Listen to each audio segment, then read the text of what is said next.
रखडलेल्या विरोधी पक्षनेते पदावरून उद्धव ठाकरेंनी आक्रमक पवित्रा घेतलाय। विरोधी पक्षनेता द्या, नाहीतर असंविधानिक उपमुख्यमंत्री पद रद्द करा, अशी भूमिका उद्धव ठाकरेंनी घेतली होती। त्यावर उद्धव ठाकरे विरुद्ध एकनाथ शिंदे अशी जुंपल्याचं पाहायला मिळतंय।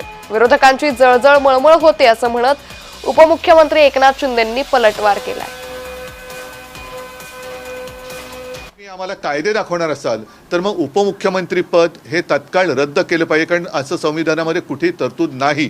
म्हणून जे काय त्यांच्याकडे खाती असतील त्या खात्याची मंत्री त्यांना बघा, त्यांच्याकडे कोणाच्या कुठल्या चाव्या द्यायच्या, तिजोरीच्या द्यायच्यात किंवा बाथरूमच्या द्यायच्यात, ते सगळ्या चाव्या त्यांच्याकडे द्या, पण त्यांना उपमुख्यमंत्री हे बिरुद आता लावता कामा नये।